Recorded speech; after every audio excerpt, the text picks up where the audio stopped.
You are watching Trinity Channel.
Welcome to the Apologetics Marathon here on the Trinity Channel, which is the English side of ABN, Aramaic Broadcasting Network.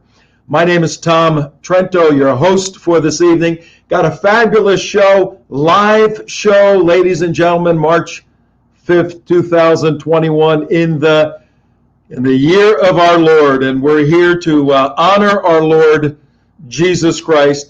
And we do that through interesting dialogue, through debate, particularly in this past week here at the Trinity Channel. We're in the midst of a variety of debates with different religious perspectives, topics from a different religious perspective, and we argue for the Christian Weltanschauung, the Christian worldview on these issues. So go to trinitychannel.com right now. You can watch live. Tell your friends. For the next hour and a half, we're going to learn quite a bit. I got three phenomenal friends, guests, subject matter experts for our subject tonight. And our subject simply is, does Islam respect human rights? We always seem to get into controversial issues here, but I want to lay a little groundwork to how we approach these controversial issues. It's very, very important. But while I'm doing that, go to trinitychannel.com, send it to your friends, have them watch. If you can't catch it now, go back to trinitychannel.com. You can pick up the replays. Very important information. As I said, I'm Tom Trento. I'm down in Florida live. I run an organization, theunitedwest.org, and our organization is an educational counterterrorism organization for the past 15 years. That deals with the various threats against the Judeo-Christian way of life, whether it's here or over in Israel. I spent a lot of time going back and forth to Israel leading tours, but I'm trained as a Christian apologist. That's my background through schools and graduate schools and all my work for the past 35 years. Christian apologetics is very simple. We serve, and those of us this evening on the show, we serve as de facto attorneys, presenting reasons, making a case why the system of Christianity, Jesus Christ and Him crucified, makes the most sense when you compare it to any other religious view out there. And tonight we're speaking specifically about Islam. Now, we're not talking about Islam as a theological system per se. We're looking at Islam from the perspective of human rights. But I'm sure we'll get into the fundamental elements, because we have with us two former Muslims born in Muslim countries who have migrated in the past to the United States and found their way to Jesus Christ, as I did as a college student many years ago. So you'll hear some of that.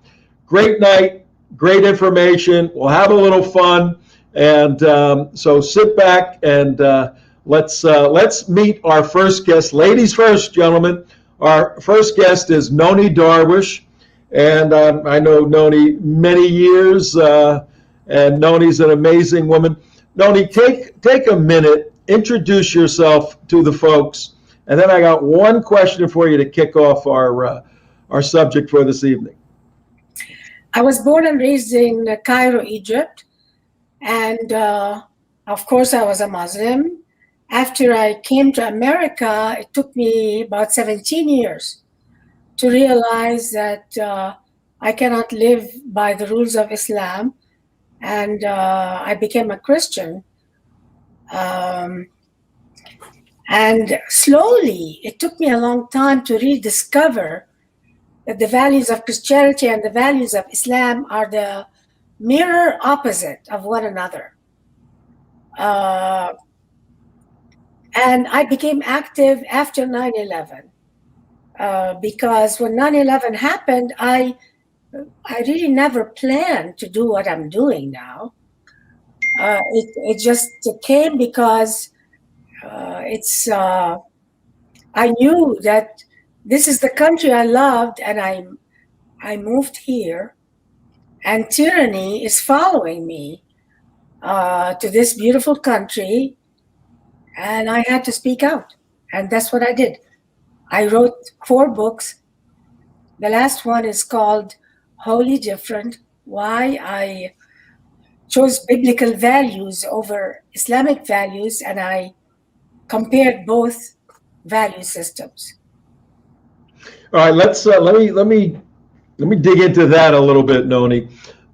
You laid out a little bit of your background. The subject for this evening: does Islam respect human rights? Now we're gonna get into it when we have all 3 guests up on the screen. But right now, just off the top of your head, answer the question: does Islam respect human rights? Islam is afraid of individual rights. It's afraid of human rights.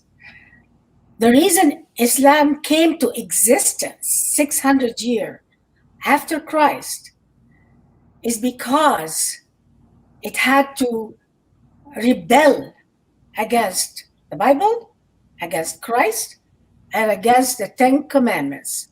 Islam came to assert itself as the ruler over human freedoms. It rejected the freedom that the Bible mentioned. I mean, I don't know how many times I read the word "set you free" in the Bible. It's all over the Bible. And if you read the Quran, the word freedom is not even mentioned. It has never been mentioned in Islam. And, the word freedom, individual freedom, is not in Islamic culture at all. You're only free to conform to the Islamic values. You have to conform yourself. You have to mold yourself to what Islam asks you to do. The power of human beings over you is enormous in Islamic culture. Your business in the Islamic world is everybody else's business. And Islamic law made it the duty of every Muslim to stop other people from exercising their God-given rights. So Sharia law gives power to anybody on the street to kill an apostate. So killing an apostate, if it's not done by the government, like let's say the government of... Nonie, hold off on that, because I want to get into that a lot in a little bit. Let me bring in, so let me hold you off there. If you're just tuning in, folks, to the Trinity channel, Aramaic Broadcasting Network. My first guest, Nonie Darwish, who has been very, very involved for 15 years, 20 years, speaking about her life, her conversion to Christ, and her reaching out to former Muslims. We'll get into that a little bit. But I have two guests. I have one fabulous woman. I wanted to get a couple of men on the show, and I reached out to Mr. Potato Head, but he's banned, I guess, so we can't get him. And I reached out to Dr. Seuss, and he's banned too. But we did get the very well-known, charismatic, wonderful Walid Shoebat. Walid, good evening. Welcome to the show. Thank you for having me. Well, it's either you or Mr. Potato Head, so what are we going to do? Just another potato head. I saw a meme the other day. Somebody said, I can't believe I live in a world where they have reassigned the gender of a plastic potato head. You believe that? Unbelievable. It's hard to believe. You and I go back a while. You were in a movie, Obsession, Radical Islam's War Against the West. I saw that in 2006. It changed my life dramatically. We may get into that a little bit later. But the question is, does Islam respect human rights? Nonie gave a little bit of an overview. For us to do academic credibility to the issue, and you and I would agree that we're not here to beat up Muslims. We're here to critique a system called Islam. It's important to identify and define the system of Islam. You lived in the system of Islam. Could you help our audience understand what Islam is? It's the antithesis of Christianity. It's literally the opposite antithesis of Christianity. Islam's form of peace is the conversion of the world. And so as long as you're not converted to that religion, you should never have peace. So I was born in Bethlehem by an American mother. And so my birth certificate said, my name, Muslim. And I said, well, the mother is Christian, the father is Muslim. So right there, you can sense that the child is automatically a Muslim if the father is a Muslim. So from the sense of الرجال قوامون على النساء, what part of that do we not understand? That men are superior over women. And so it's the antithesis where Christianity honored the woman. From the seed of the woman comes the Messiah. We have Saint Mary who gave birth to God. And so it's the complete opposite of really what the Christian message is. And, instead of, for me, the best way to answer that question, to get into let's say, I can get into the verses in the Quran or the Hadith or this and that. I just asked the question from 629 AD when Islamic invasions began in the West Bank or Palestine or into Jordan, into Syria. And then the Rashidun took over Jerusalem, and then Sophronius when they stripped the crucifix from Jerusalem. And then it went on to the Umayyad, the Abbasid, the Fatimid, the Ayyubid, the Ottoman. From 629, the invasions began. And when did it end? 1924. I mean, we are talking about a big bulk of human history with thousands upon thousands of battles with Christendom, nearly, to Rome, Constantinople, the entire history. In fact, my son worked in a book just to document the massive amount of history of warfare with Islam. There was not enough pages to draw it, books that were made obsolete, books that were not even in print, of the amount of massive battles that Christendom had with Islam. It was the major threat. And so from my perspective, when I read the scriptures, and I read the apocalypse, and it says about a beast coming out of the sea, having 7 heads and so on and so forth, I see it as Islam. I see all these things as the threat of Islam from the scripture. So when I read the scripture as a Muslim, I was astonished to find out that Lucifer appears as an angel of light. And so, in other words, we have to understand those kind of things it has a facade of being righteous, and it's not just Islam. We deal with many of the cults of the world, and so Islam is the major cult. Muhammad was a major heresiarch who continued with the Arian heresy, who continued with many, many heresies that the Christian church fought for centuries upon centuries. And here it is, it's still there. And so it's reviving its head again. We see it. It's coming as this wounded beast, reviving its head, just like the Apostle John said.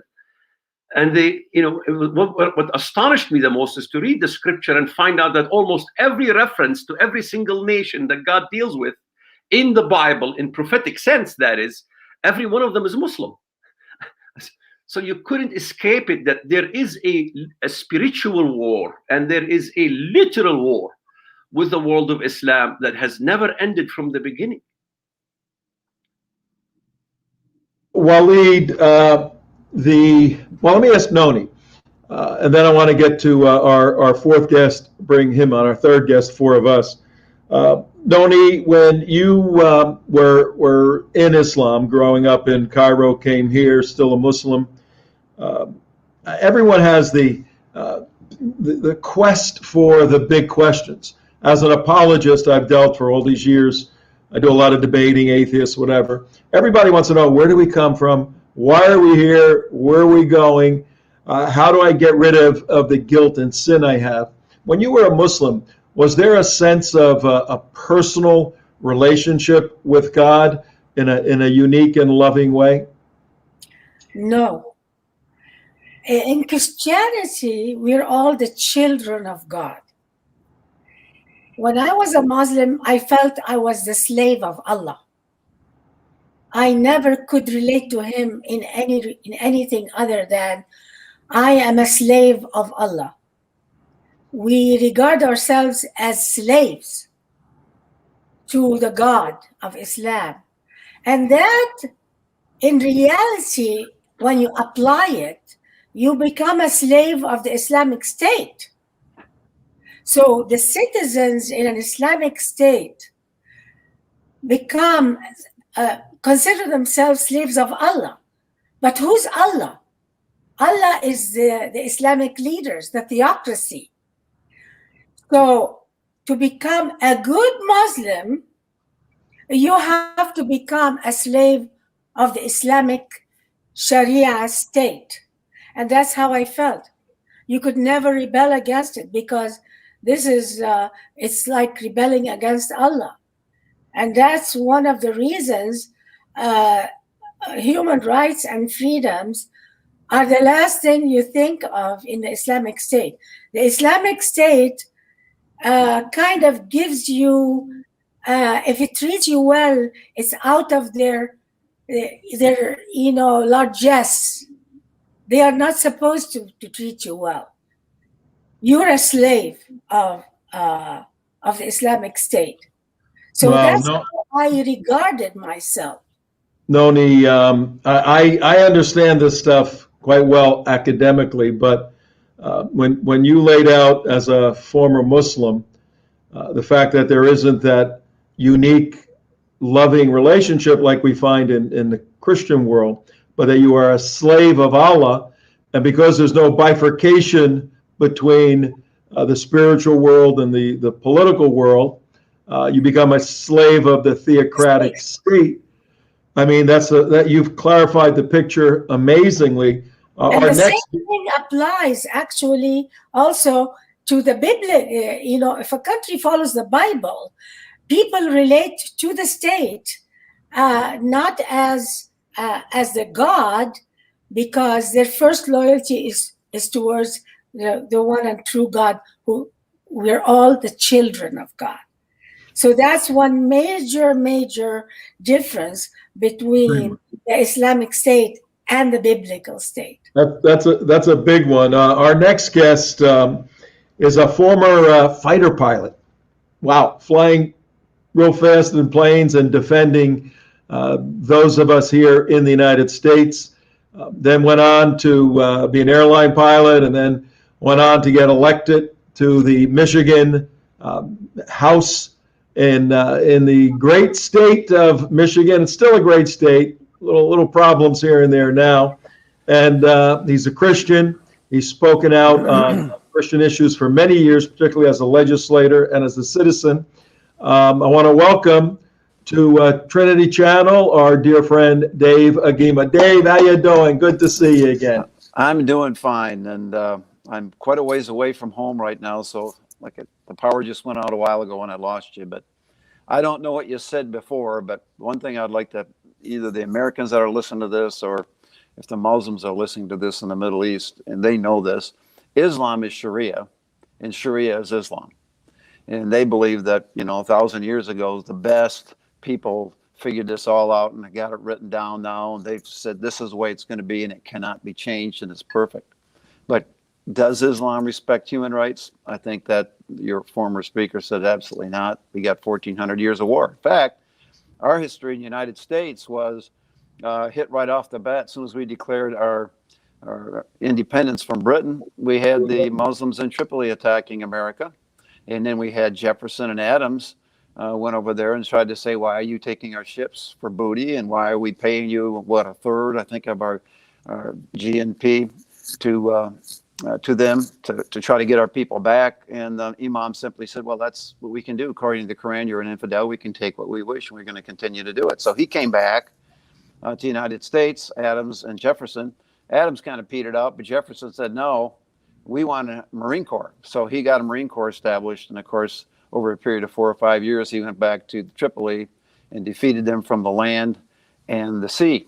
And that's why the Marine Corps still has that from the halls of Montezuma's to the shores of Tripoli. And they're called the Leathernecks because they knew that the Muslims were always trying to cut their heads off. So they had a leather strap around their neck.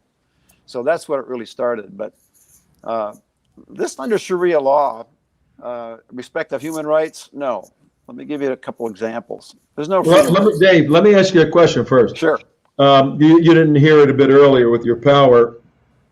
Look, for all the folks watching, if you happen to be a Christian watching Dave Agema, Walid Shoebat, Nonie, Darwish, and myself, Tom Trento, your host, if you happen to be a Christian, the whole purpose of what ABN is doing is a Christian marathon, Christian apologetics marathon.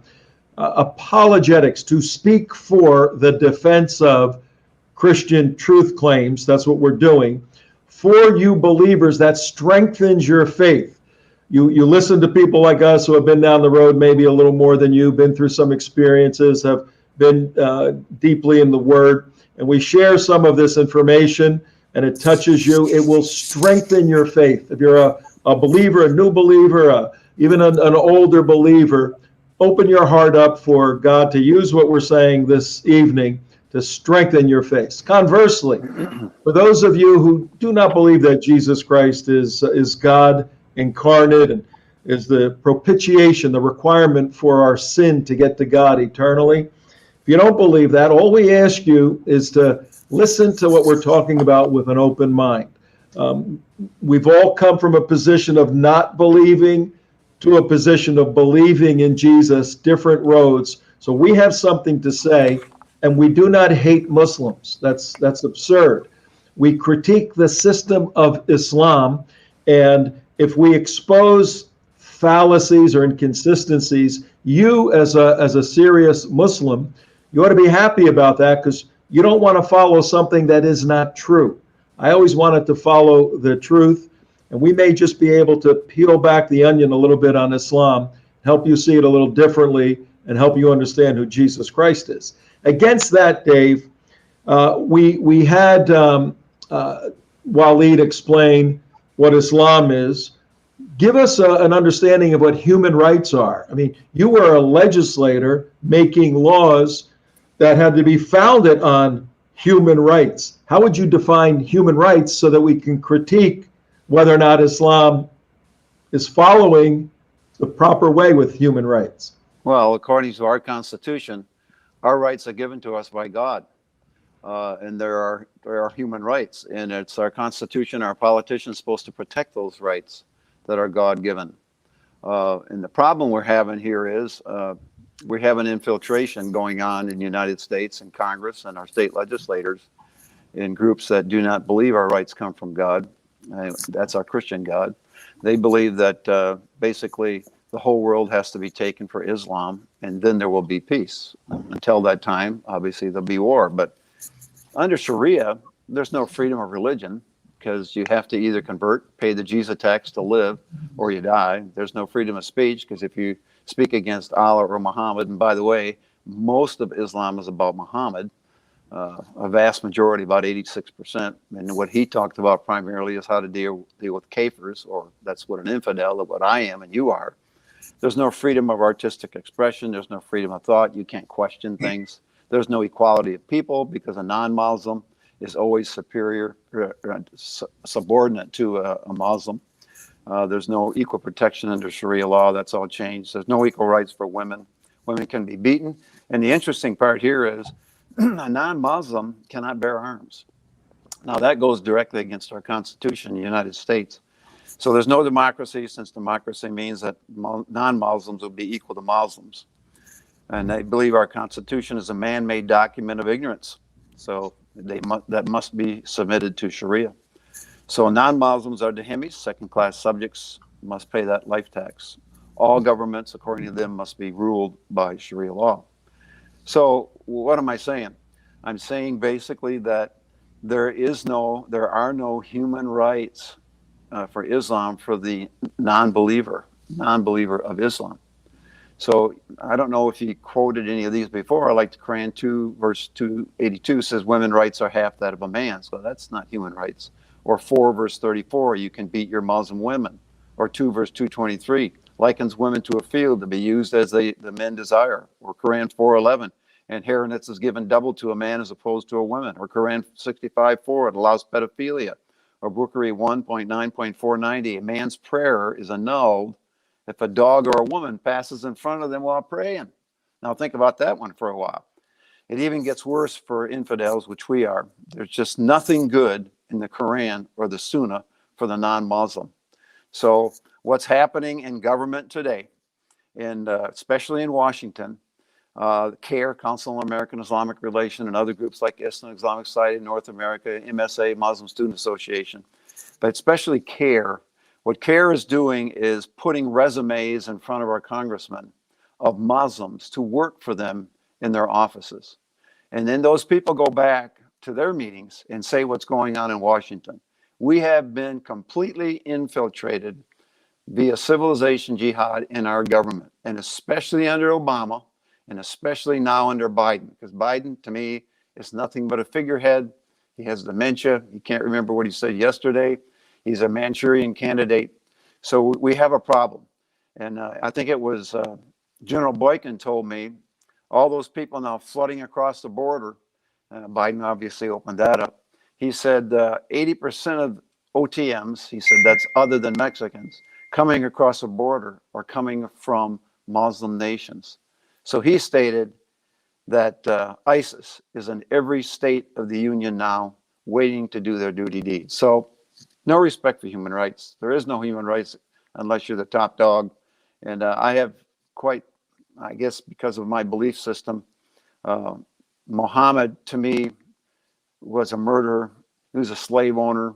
He took booty from everybody, and he just gathered men around himself to say, follow me, because I am speaking directly from Allah, and you can take whatever you want from the infidel. You can kill their men, take their wives for sex slaves or whatever, take their houses, take whatever. So he gathered a whole bunch of people around him that were basically thugs. And he became a politician and a warlord rather than a prophet like he wanted to be for the Christians and Jews. All right, Dave, you painted a pretty bleak picture of Islamic human rights.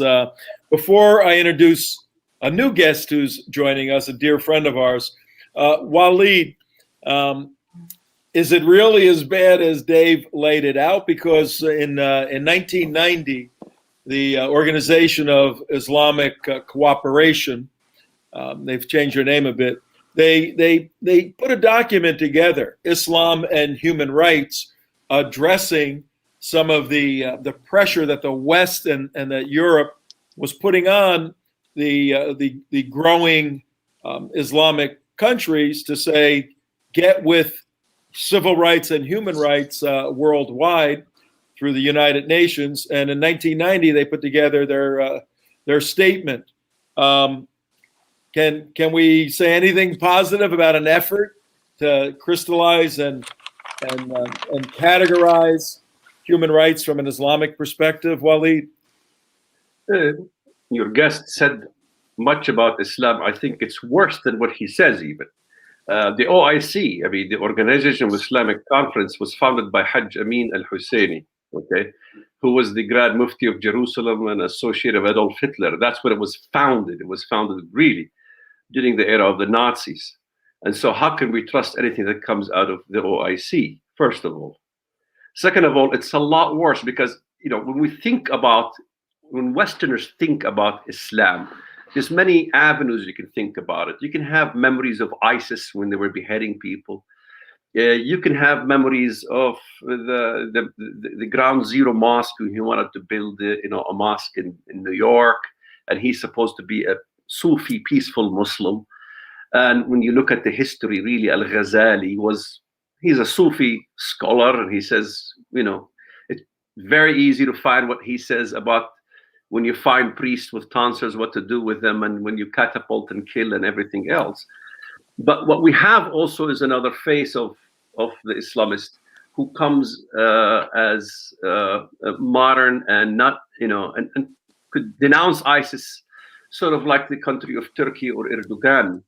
We've seen an invasion of Armenia. The Turks aided the Azerbaijan in this last escapade, and so we see the tentacles of Turkey, and they could come in the face of even theistic evolution. In other words, we say, oh, they sound liberal, so they can appeal to the liberal American politician in the left, and they can speak the language of the left better than the left, and they can come across as very liberal and believe in theistic evolution and still harbor the same things. And so this is why I remember the days when remember the Ground Zero Mosque. What's his name? I forgot his name, but when I used to go to the Arabic language, and that was my specialty, is whenever they said anything in the English that sounded so peaceful, regardless whether it's the OIC or any Islamic organization for that matter. I did hundreds of write-ups like this, in which you go to the Arabic language and you find the complete opposite of what they tell the West. Yeah. And this is part of the whole game that they play, which the Muslim Brotherhood in Egypt basically instituted these rules of how you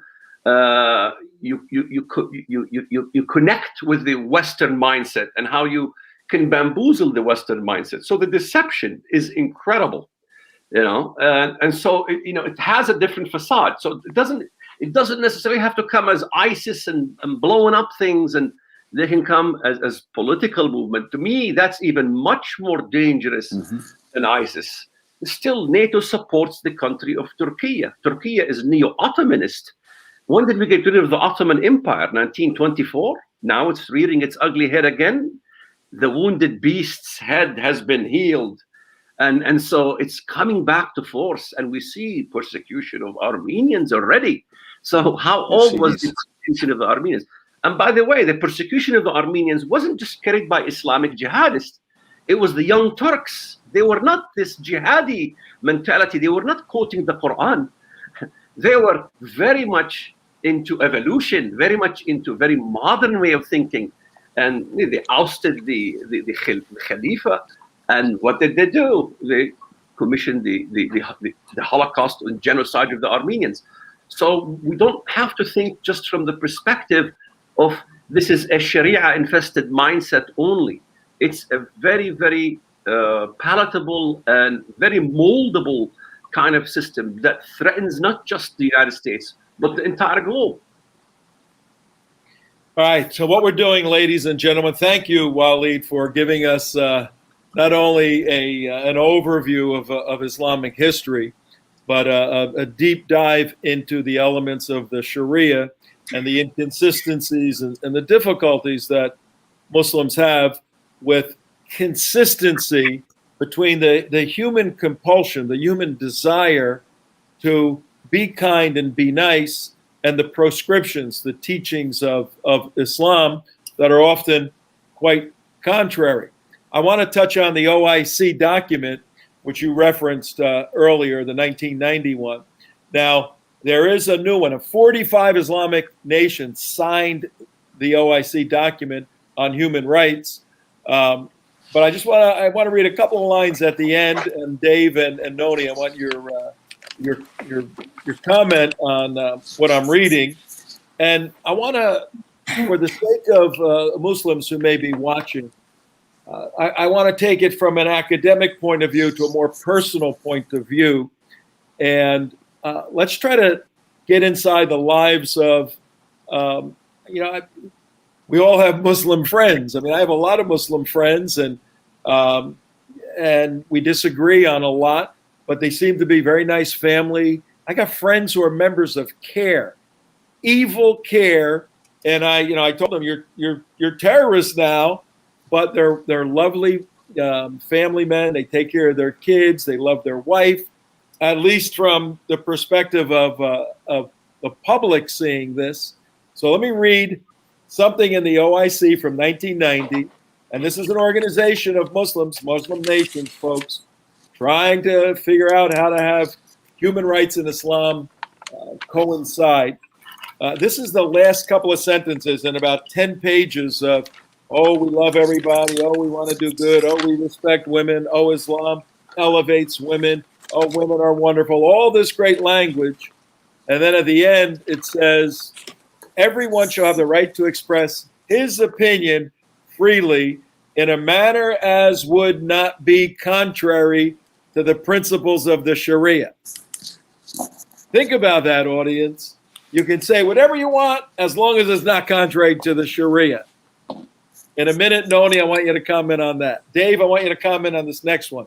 Everyone shall have the right to advocate what is right and proper, what is good, and warn against what is wrong and what is evil, according to the norms of Islamic Sharia.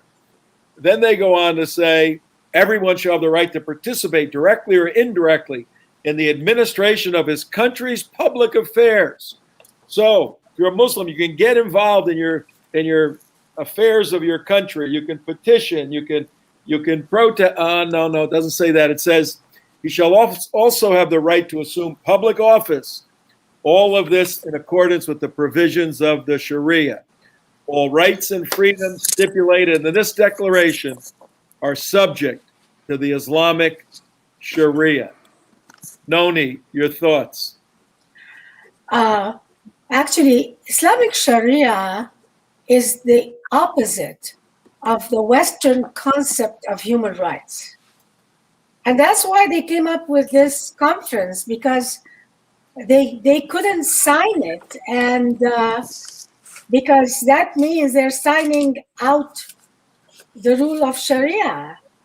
So they had to put Sharia as the most important thing to follow.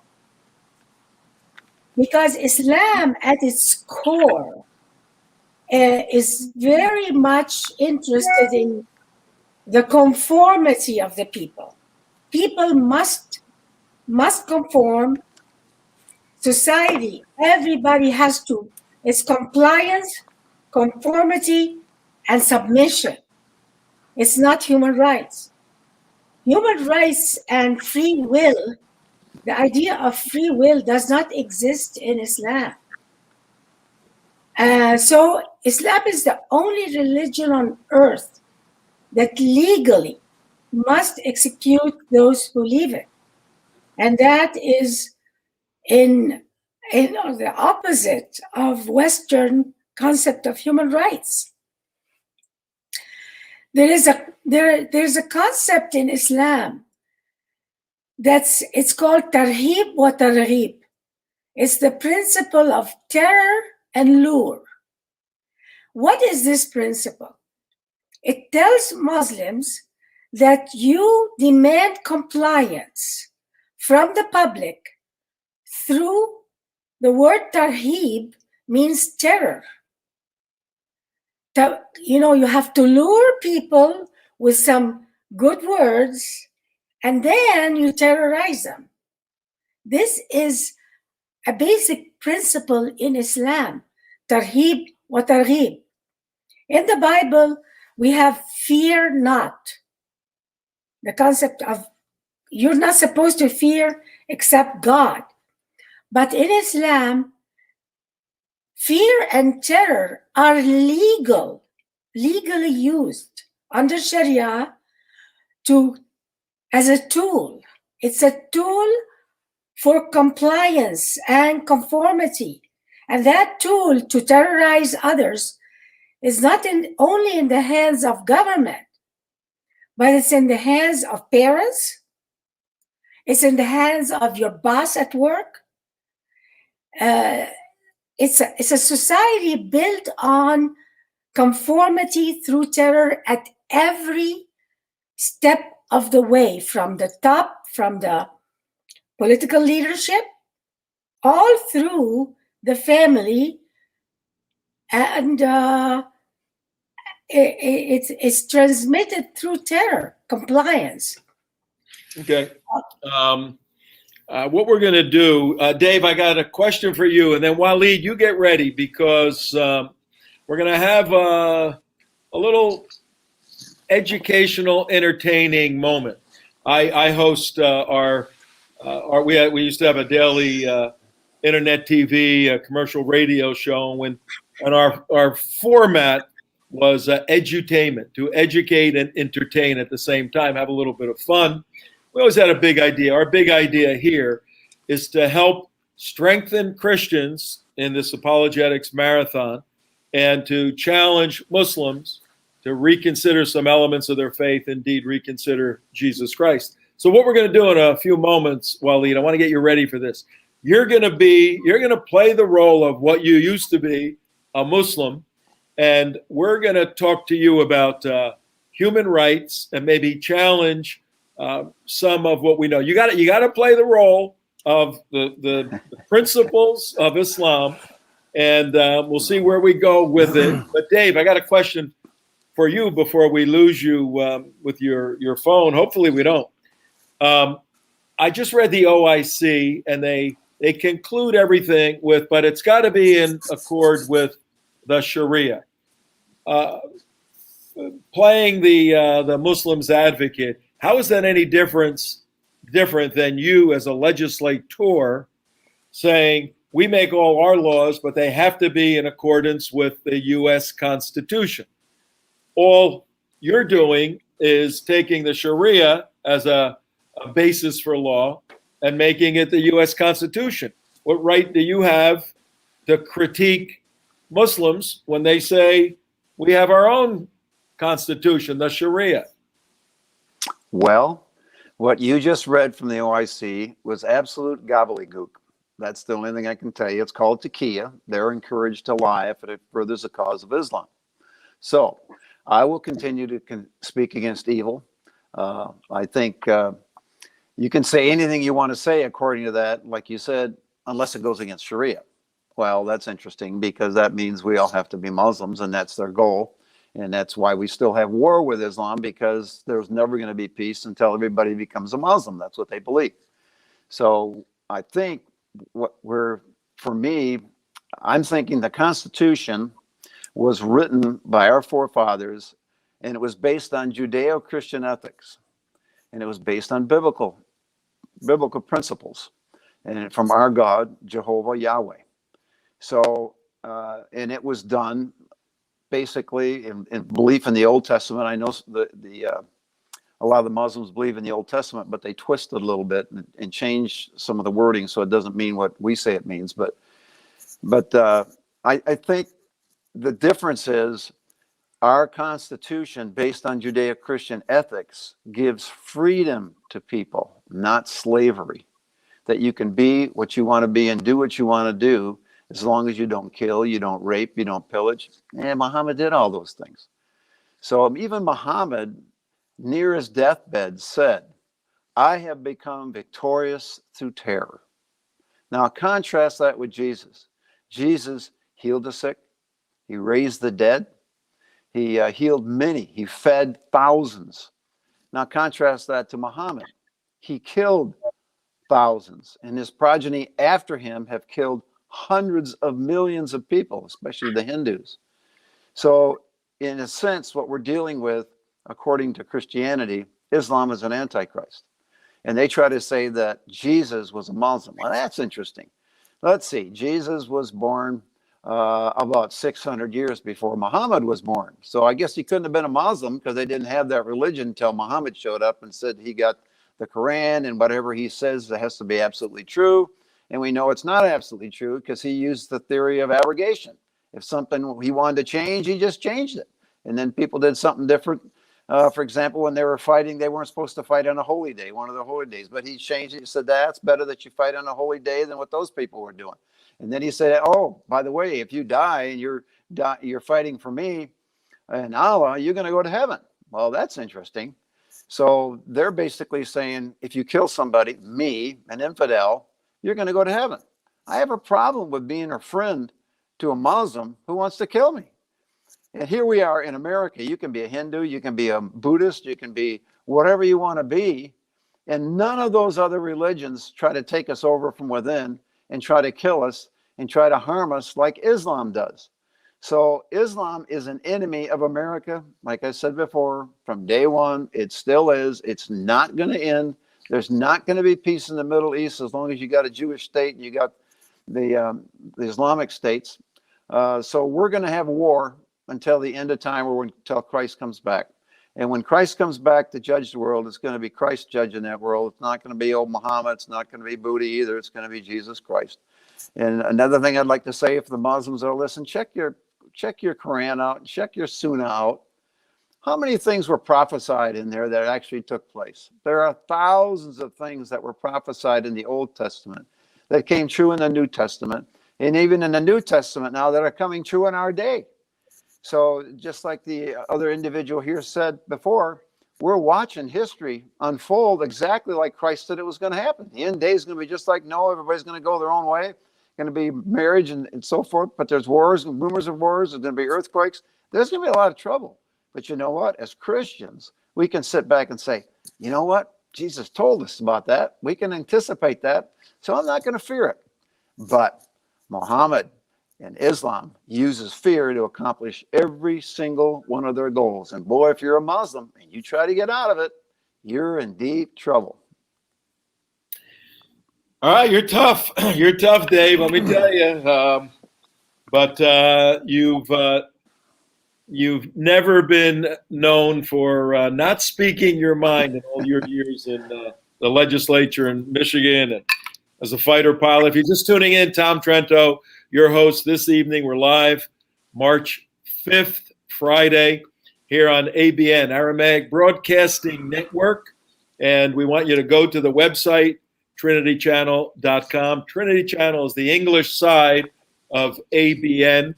So we're broadcasting throughout the Middle East and to the Arab world. I had my DNA done a few years ago. My father's family's from Sicily, and we found out I have 18% Arab blood from the Moors coming over and conquering the Sicilians. Let them try that today. It's not going to happen, but notwithstanding, I'm mistaken for an Arab, for a Jew, for Greek, for Italian. I'm a little bit of everything. But I'm a Christian apologist, a believer in Jesus Christ at my base. The three other guests, Dave Agema, who just spoke, former fighter pilot, and Michigan State Legislature, and then a spokesperson arguing for Christian truth. Two former Muslims with us this evening.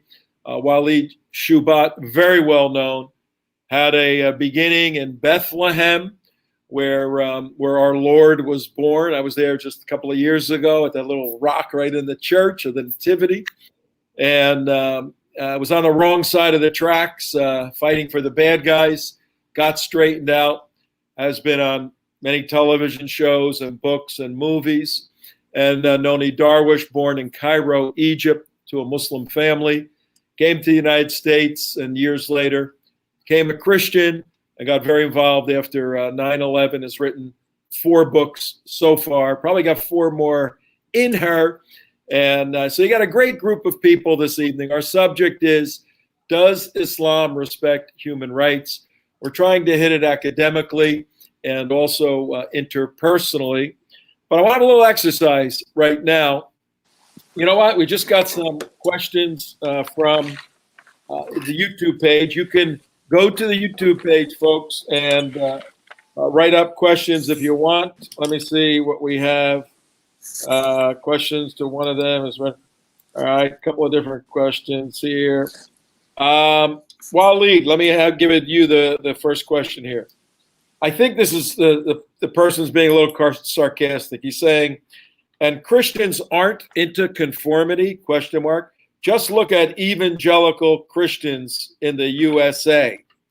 So he was referring to the conformity of Islam, saying, so are evangelical Christians. Your thoughts?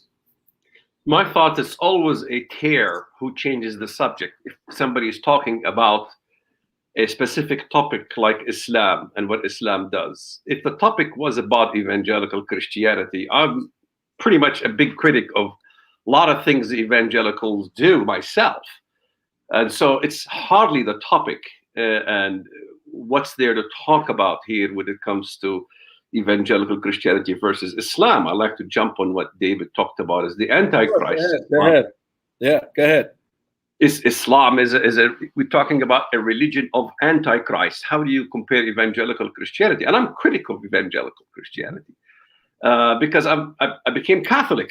Okay, but still, I can sit down with an evangelical Christian. He's not going to cut my head off. I'm not going to kill him. However, we all as Christians, whether it's Catholic, Orthodox, evangelical, agree on the basic structure of Christianity. And that is that Christ came to give us a message of peace, that by peace, he will conquer through the peace of Christ. And so the idea of Islam is an antichrist religion. And in fact, I'd love to jump on what David talked about is really the biblical sense of answering human rights from a biblical perspective and a prophetic perspective, because I think David made a very good point, and that is what has Islam prophesied. Because when we say the word of prophecy as Christians, it's really where God says, for I am God, there is no other. I am God, there is none like me, foretelling the end from the beginning.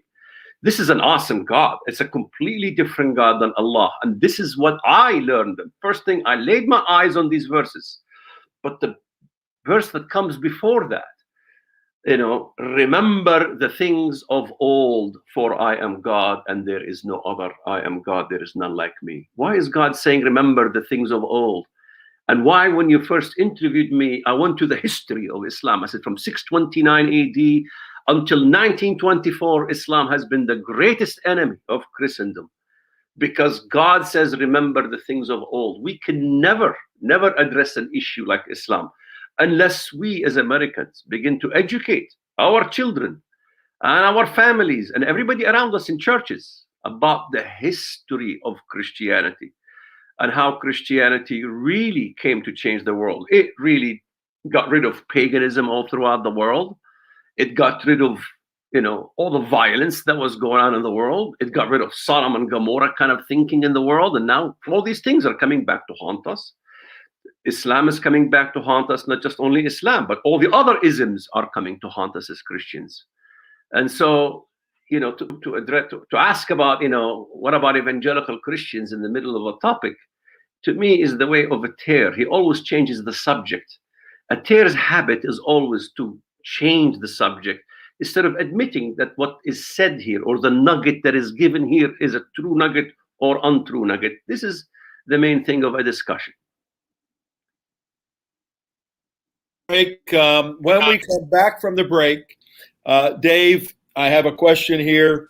You're going to answer that. I'm going to throw it to you. The question is simply, what we're speaking about on this show tonight, is this, according to big tech now, Facebook and Twitter and YouTube and all that, is this hate? Is this the new hate speech where you talk maybe somewhat critically about a philosophical system, a theological system? That's a question to you after the break. And Nonie, when we get back after Dave answers that, I'm going to have you, former Muslim, question a former Muslim who's going to play the role of a current Muslim, a woman questioning a man about human rights regarding Muslim women. You ready for that? Okay. Let's take a little break right now. We got to take a station break. Don't go anywhere, ladies and gentlemen. Tell your friends to tune back in. We're going to have a great time with the remaining time we have.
Dear ABN viewers, we thank God for the new year 2021 and a new beginning.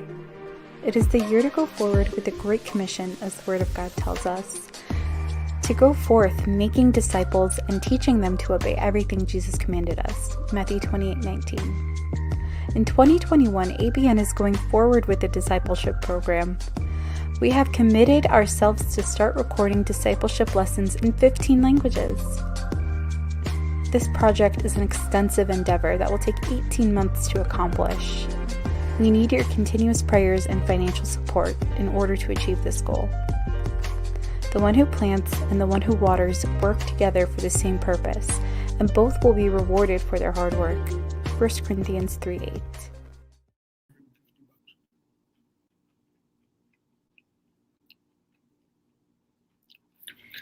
We're back. That was fast. Tom Trento, your host here. I'm scrolling through the various questions and comments. We have quite a few people obviously watching. For those of you just tuning in, we're on ABN Aramaic Broadcasting Network. Aramaic, the language of Jesus, still in existence, still out there, and broadcasting the Trinity channels, the English side of ABN. And I'm your host, Tom Trento, with Walid Shoebat and Nonie Darwish and Dave Agema. Dave, the question to you before the break was what we're discussing this evening, somewhat critical of the system of Islam. Is this hate speech according to the Biden administration, the new world we're living in? Of course, that's what they're going to say, and that's why they're restricting what we say and do. Twitter, Facebook, and so forth. If you offend someone, well, then that's obviously hate speech, so you can't say that. So what's that really doing? It's going against our Constitution, our freedom of speech. If we lose our freedom of speech in the United States, we will lose our freedom, and that's what's happening right now in America. Biden and his administration are doing their very best to make sure only one narrative goes out, no matter what that may be. But that very bill came up when I was a state representative, the hate crimes or hate speech bill.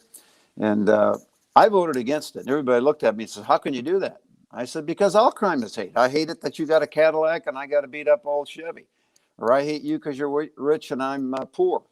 All crime is hate. So this whole thing about restricting speech based on hate crime or hate speech is bogus to me. The only way you can discuss things and expose things, and that's the biggest thing, we need to make Islam transparent. We can make Christianity transparent all day long. I'll beg that point or do that point any day of the week. But you have to have transparency. Well, you can't have transparency if you can't talk about something. And they're making sure you can't talk about something. So if it's hate speech, so be it. It's time that we get rid of that. It's time we get some politicians that have some intestinal fortitude to throw that out. Because we are losing our freedom of speech because of those stupid, ignorant bills that these people who want to please everybody are doing. And what they're actually doing is falling in line with, for example, what happened in 2008 when they had the Holy Land Foundation trials and they found out what all their goals were. Well, that was part of their goal, to shut up speech, that you couldn't talk about Islam. And that's why they get into our schools, and our books are redacted of what the true history of Islam. That's hate speech. Well, good grief, folks. We're too sensitive of a society. That's what made America great. We could talk about things. We could disagree about things, but we didn't kill each other. Of course, Islam says, basically, you say anything bad about Muhammad, we should kill you. That's not the Christian way. But the hate speech, to me, is just bogus, and it needs to go. And yeah, you got Bill Gates, and you got various other people just squelching our freedom of speech. It has to end. And I think the vast majority of Americans are sick of what's going on in the United States today. And they just see this whole thing as people are way too sensitive about what they're talking about, because if you can't talk, you can't have a discussion. You can't have a discussion, you're never going to learn anything. And if you can't learn anything from a discussion, it's only one way. And that's the way it is with Islam. It's their way or the highway.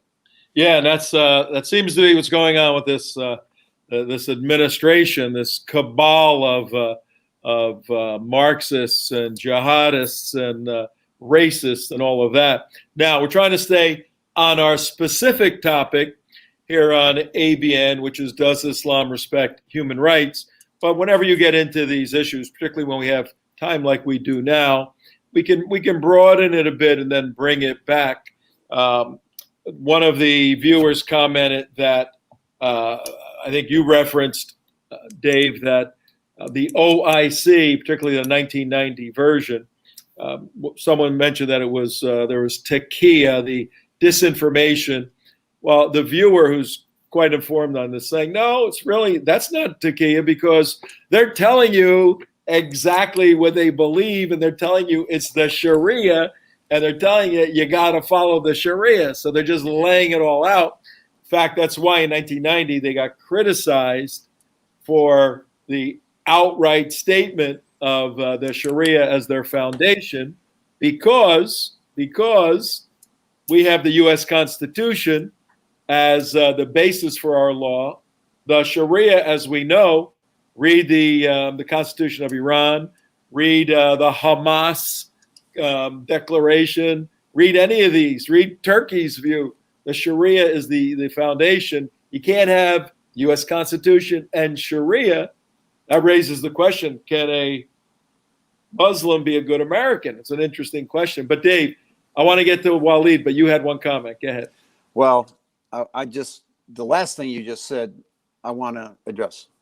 Can a Muslim, a true Muslim, be a good American and abide by our Constitution? The answer is no. And I'll tell you why. Tlaib is a congressman. I was her chairman on human services in the state of Michigan. I know her well. She's a radically liberal Muslim. They can't, because when she put her hand on the Quran when she swore in. So what she's really saying is the Quran supersedes what I'm about to say. And she said, I swear to defend the Constitution against all enemies, foreign and domestic. Well, she put her hand on the Quran, which says absolutely the opposite of that the Quran supersedes the Constitution. So she's really not swearing in on a Bible or swearing or doing what she says she's doing to defend the Constitution. And there lies the problem. A true Muslim can never abide by our Constitution because they think it's just man-made.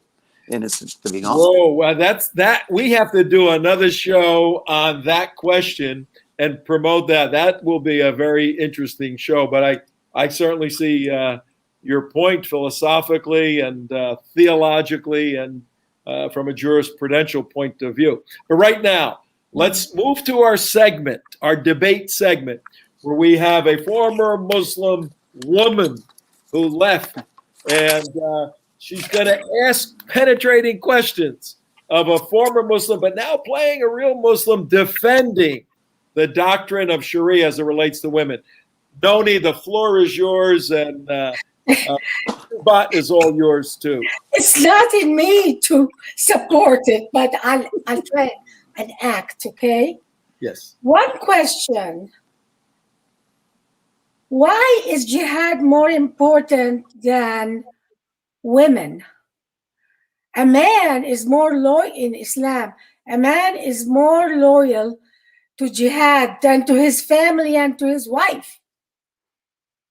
I'd like to know that. Who's the question to? Walid, come on, Walid, you got to answer it.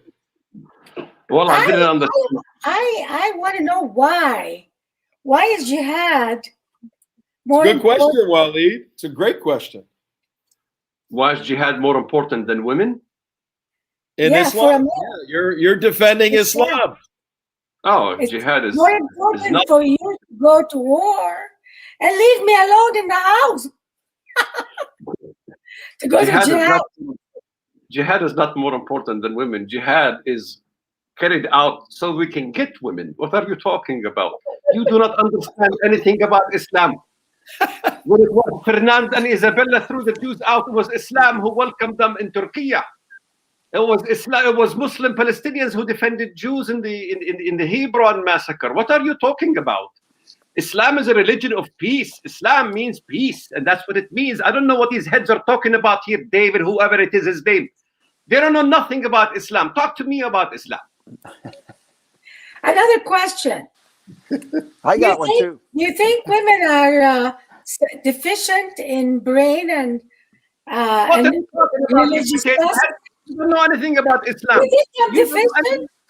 You don't know anything about Islam. You're a divorced woman. Everybody gets divorced in America. We don't have divorce in Muslim countries. How come we don't have divorce? How come you have a high rate of divorce? You put urine, crucifix in urine, and you defile even Jesus Christ himself in this country. We defend even these events. We speak about Jesus and Mary more than you do. It's in the Quran itself. We respect Mary. We respect Jesus. We respect the prophets. We respect all religions, all these things you're talking about. Oh, yeah. How come when I inherit half of what you inherit? This is because you have half a brain. I object to that. Because Allah and Muhammad value me as a Muslim woman. And I should get the full amount. Just like a man. For dowry? You're not worth the dowry. I can even sell you in the bazaar in Jerusalem street. What are you talking about? You don't have a hijab. You don't speak like a decent Muslim woman. You don't. You're talking bad about our Sharia. You're talking bad about our Quran or about Prophet.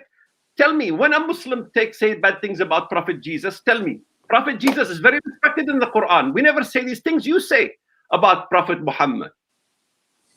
Yeah, well, how about being free to take off my hijab? You keep saying that Allah is a God of jihad and killing. Don't you know in the Muslim Quran, one of the names of Allah is Al-Wadud, which means Al-Muhib, the loving God. So Al-Wadud is one of the 99 names of Allah. So where do you come up with this idea that Allah is not love? But how come if I have a boyfriend, they want to kill me? Boyfriend? Yeah. You're talking about having sex before marriage. This is forbidden in Islam. But why do they kill you? They can. It's forbidden in Christianity. It's forbidden in Judaism. It's forbidden in all the religions. Yeah, but Islam is the only religion that kills you if you have a boyfriend. That's not true. What are you talking about? Our neighbor, he was a Christian. Did you watch Zorba the Greek? A Christian Greek killed his own daughter-in-law because she slept with a guy. So this happened also among the Christians. So who are you talking about that only Muslims go killing, beheading people? All right, I think Dave, you have a question, I think. Walid, stay in character. You may have a This guy's future. good. You may have a future. Dave, you have a question for this guy's our good. Muslim. He's really good. Yeah. He's heard it all.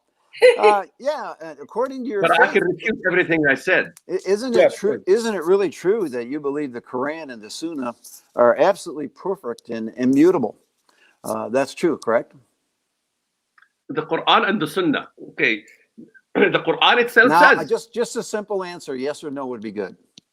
Yes, it does. It's the same. Next question. And how come years ago when all these Qurans were going around and they differed, some of the past Muslim jurists gathered these all together. They burned the old ones they didn't agree with, and they put the one now that we have the Quran in existence and said that's the only one that you can read and believe. How come they changed that? And you don't have any evidence for the old manuscripts, do you? Oh, yes, they actually did. They actually picked those up and they changed it because they chose the sayings of Muhammad that they wanted to say, and they changed the Quran. And by the way, what's this abrogation? If it's perfect, why does Muhammad have to use abrogation to change it? الناسخ والمنسوخ. You know, you understand. There are things that happens in history and in life that, you know, Allah changes the ruling because. I got you on that one, didn't I? Allah doesn't change. Neither does the Quran. You say it. Neither does the Sunnah. So you just said it changes. So you admitted what I said was true. The Quran has been changed. The Sunnah has been changed. And now the one we have now is the only one that allow. And all the ones that they had before that, they threw away. So they didn't want the people to read things that they didn't want to be heard. Is that not true? Your Old Testament change. You have a Christian religion. You have a Jewish religion. They both contradict each other. Both of them say they follow the Bible. No, not really. All right. I have one question. The host has one question for Walid. Then we're going to take this exercise because it's really been fascinating. Several levels of information we got to kind of go through. I have one question for my Muslim friend Walid. In all seriousness, when that moment comes in your life, could be today, could be tomorrow, could be 20 years from now, and your physical life ends. You believe obviously in an existence afterwards. Do you have assurance? Do you have deeply felt and believed and intellectually understood assurance that because of X, you will be with Allah for eternity? Are you assured of that? Am I doing the Agema Chowdhury or am I doing Walid Shoebat? Whatever you want. Angem's a friend of mine. I've had him on my show, believe it or not. He's in jail now, but that's another story. Okay, I'll do the Agema Chowdhury. Okay. And anyone who dies for the cause of Allah in jihad is promised to go to paradise. You have the same concept in Christianity. What do you think Christian martyrs are? What do you think you talk about the Christians in the Colosseum? They died for the cause of God. They go to heaven. They are promised to go to paradise. Therefore, Muslims are the same way. They're promised to go to paradise through jihad. And jihad is not only warfare. There's jihad al-nafs, there's jihad al-mal, the jihad of the self, the jihad of the finances. Then comes the later jihad, which is the actual jihad itself, when needs to be. So you misrepresent Surah 9, you misrepresent the Quran, and you come up with all these kind of ideas that jihad is simply a warfare against everybody. Go kill the Christians, like your guest, what's his name, Mr. David over here. He's saying that you just, it's about all killing Christians, and they had to put these things around their necks, and from the shores of Montezuma from the halls of Montezuma to the shores of Tripoli, it was the Christians who persecuted the Jews. They came to the Ottoman Turks to get aid from the Turks. Look at your historians, even your historians, the best historians on Islam. What's his name? A Jewish fella. I forgot what's his name. He talks about the same thing, how the Ottoman Empire opened its doors after the onslaught of the Christians in Spain. And by the way, Walid Shoebat can respond to all that garbage too. So, all right, that's important, ladies and gentlemen. What you're listening to is a little exercise for the past few moments where we asked Walid Shoebat to play his former son, a Muslim. You mean Agema Chowdhury? Yeah, Agema Chowdhury. He was playing that. Dave, Nonie, pretty convincingly, don't you think? Yeah, he does the typical thing. You're amazing. I also debated Chandra myself. And one thing that you were good at that he did, he just kept talking. You can't shut the guy up. Once he gets going on a topic, he goes into this topic and that topic. And he tries to take the whole show over just by talking all the time. It's so humorous to watch him. You get a laugh at it. It's just like so funny. For our audience to dissect this stylistically, the activist Muslims, the Muslims who are apologists for Islam, are very much like what Walid did. Aggressive, throwing stuff at you. Usually throw a little Arabic in there. tell you they don't know. They speak down to you a little bit. You don't have a hajib on. There's your first problem. And you're always on defense. You're always on defense, trying to respond, trying to answer. This isn't a show on teaching how to debate Muslims. That's not the topic. But that's another topic we need to do. We could show you how to do that. You got to stop. You got to change the dynamic, ask questions like Dave was trying to do. But it's tricky. And also, for the sake of those of you who may be a little confused, everything Walid said was wrong, and he can refute all of it very, very quickly. But that's all part of the game. Nonie, give me a minute on your thoughts on and your feelings on dealing with the former Walid. Oh, you mean Chaudhry? No, this Walid here, not Agema. When you were going through that exercise, what was going through your head?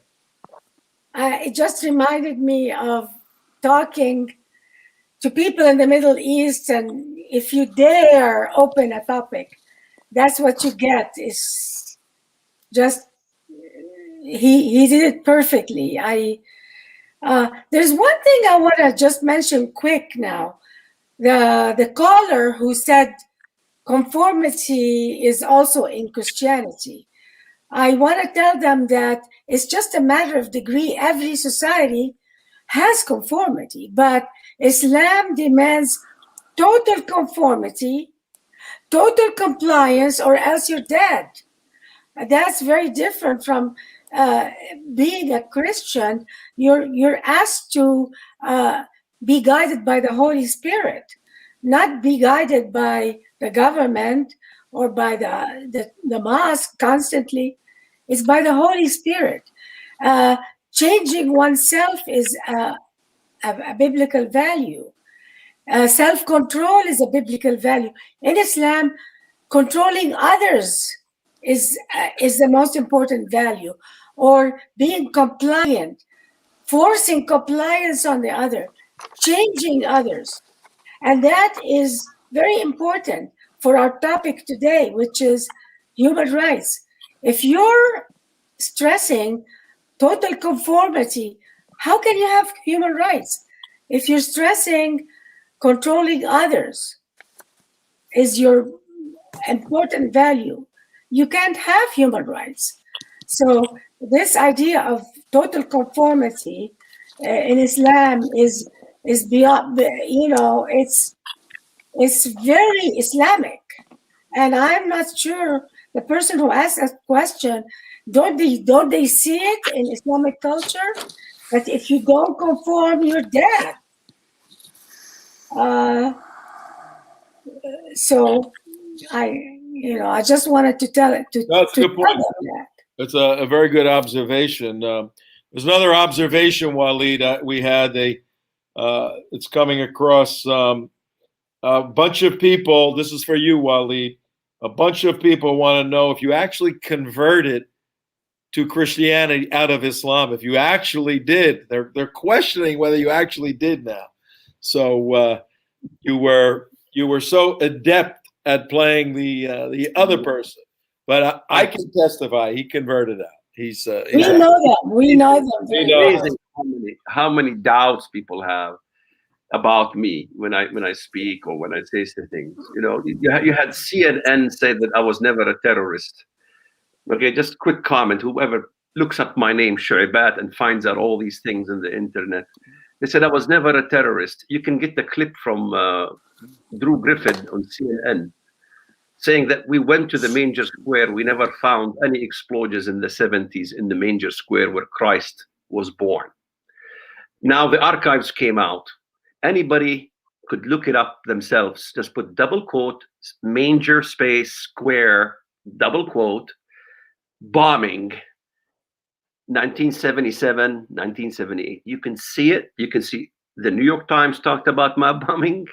Every newspaper talked about my bombing. My bombing was supposed to affect and influence the peace treaty between Israel and Egypt. And so now the archives came out proving 100% what CNN says is false. In fact, you talk about the OIC. The OIC has their attorney, Martin, what was his name? Look at the case, Darwish versus Netanyahu. Darwish versus Netanyahu is a case stemming from the OIC, which is run by Erdogan, suing me with President Trump, with Cuomo, with several other politicians. I'm in the lawsuit, named in the lawsuit. Okay, so if the OIC wants to talk about freedom of speech, the OIC met, and one of the 10 points they had was to ban me from entering any Middle East country and ban from entering any Middle Eastern country. Who did that? The OIC. That's why I know what the OIC is. It was established by Hajj Amin al-Husseini. It was established right there when Muslims were working with the Nazis, the Khanzar division, the different divisions, the Bosnian division. We forgot Nazism played a major role with Islam when Hajj Amin al-Husseini. And so if I was this nutcase crazy fellow, why are they coming after me? Why are they suing me? You know, I'm being sued for $1 billion, okay, over supposedly human rights issues and issues of the Palestinian genocide, that my speech caused the genocide of Palestinians. Look, we talked about what's the difference between Islam and Christianity. Okay, I became Christian. Who was my enemy? My enemy, first enemy, was the Jew as a Palestinian. What did I do when I first became Christian? Made peace with the Jew, made terms with the Jew. Okay, you know, Christianity doesn't say go and destroy a whorehouse. Paul says, hey, there's whorehouses around. You stay the hell away from whorehouses. That's Christianity. It doesn't try to become this legalist system into a society. It allows a society to have its own legal system, where you render unto Caesar what is Caesar's and unto God what is God's. That's the main thing. However, when Caesar wants to interfere in the matters of God that we believe in, that's where we as Christians must step in and fight back. Amen. Good points. Very good points. Hey, I appreciate all you guys coming. We've got a few minutes left. And for the sake of the audience, if you're just tuning in, I'm Tom Trento, and I direct an organization out of Florida, The United West. You can go to our website, theunitedwest.org. I want everybody in a moment to give a way in which people can contact you. This is ABN, Aramaic Broadcasting Network. You're on the trinitychannel.com side, the English side. Our subject tonight, but we went to a few different places. The subject was, does Islam respect human rights? And our goal was to stimulate thinking on that subject. And just succinctly, you have in the center the concept of human rights. What are human rights? Life, liberty, the pursuit of happiness. You can go through the U.S. Constitution, the Declaration, and see the articulation of some very important elements that are in the category of human rights. So once we isolate what, from a common sense point of view, are human rights, then you look at the world systems, whether they're theological systems or political systems. Marxism is a political philosophy that has an aspect of defining human rights. And essentially the god of Marxism is the state. Then the human rights flow from the state. Islam, a theocratic system, has its own way of defining what common sense understands as human rights. And in the West, we have a particular way coming out of the Judeo-Christian, Greek, and Roman experience, the philosophers and the historians. So we have competing definitional elements of human rights. So what do?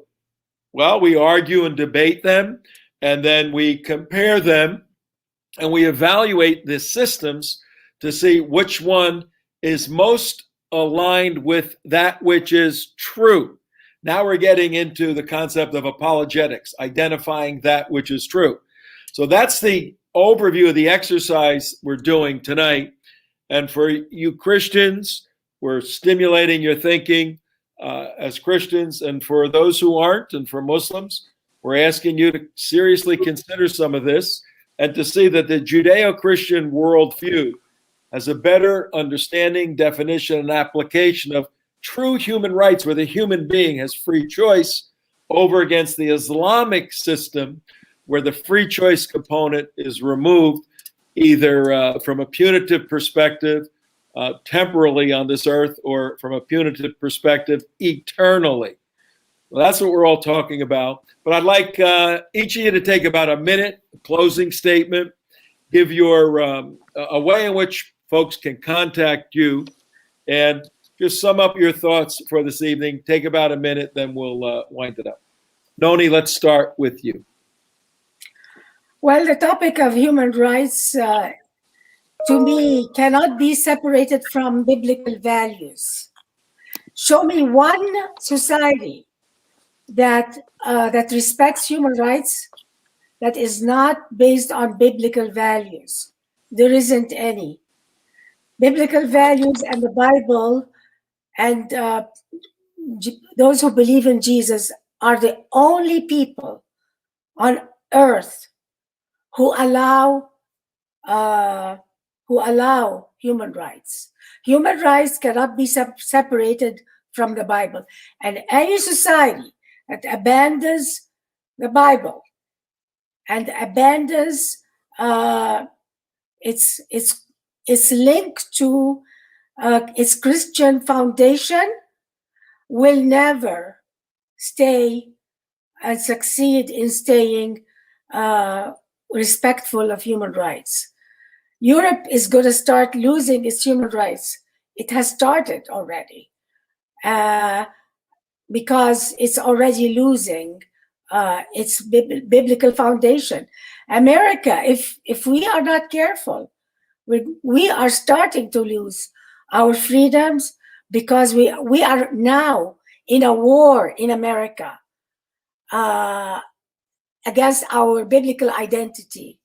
So it's not just Islam, it's communism, it's socialism. Islam has is the ultimate. 30 seconds, Nonie. We got to Islam a hard deadline. Is the ultimate ideology, anti-biblical ideology.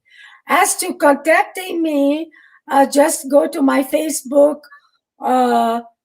under Nonie Darwish and write to me. I'll be very happy to answer any of your questions. All right. Thank you, Nonie. Dave, take about a minute, and how can folks contact you? Real fast, Agema, Agema, rnc@gmail.com. Here's what you should do, folks. Educate your politicians and your neighbors what Islam is. They're not educated. Declare the Muslim Brotherhood a terrorist organization with its associated groups like CARE, Islam, MSA. Awaken the churches that are so ignorant about Islam and its goals. Tell your legislators not to pass hate crime laws that will give Muslims special privileges, and that's what's going on today. Encourage your congressmen to stop the 700% increase in Muslim immigration as they're proposing. Pass laws like American law for American courts, which basically says don't use foreign law in a court of law if it causes you to lose your constitutional rights. Cut off welfare to immigrants after 2 or 3 years because Muslims are coming in with 3 or 4 wives and are still on basically welfare for about 5 years. Demand that they learn to speak English, write English, and they must assimilate. Schools and universities must be stopped from taking money from foreign entities, and they should not be able to teach Islam and communism as good. Before you vote for a politician, query them on this subject and the goals of Islam. Pray God has mercy on this nation against all odds. And the last thing is, stop CARE from infiltrating Washington with their resumes for Muslims given to congressmen for staffers. They're a 501c3 organization, and they're not supposed to support candidates. Do those things, and we'll be on our way. All right, Dave, we appreciate it. Walid, you got about a minute, and how can folks get in touch with you? It's very easy. Shoebat, as you spell the word shoe, S-H-O-E and B-A-T, shoebat.com. And maybe the last thing I would say to my Muslim friends, you say, Allahu Akbar, Allah is great. But my God is greater because he does not have to use your hand to carry out his will. It was in the Colosseums where the Christians, they did not make a revolution against the Roman Empire's paganism. They went to the Colosseum, and through their love and through their death, that's the true martyrdom. The true martyrdom is when your sword is in our necks, not when our sword's in your necks. And so that's what brings the victory, and that's why Christianity will always be victorious no matter what you will do. All right, Walid, Nonie, And Dave, we appreciate, on behalf of the station, ABN, Trinity Channel, we appreciate you taking the time. It was a pleasure discussing very serious issues with you. And I know as we serve our Lord Jesus Christ that the words we've spoken today, particularly words that are rooted in biblical truth, never return void, no matter whether they're even in Michigan, whether they're even going through Michigan, and in particular the Middle East. So on behalf of ABN, I'd like to thank everyone watching, station, tune in regularly. We'll be back. Tom Trento signing off right now. Thanks everybody for your wonderful help. We'll see you next time. Thank you.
You are watching Trinity Channel.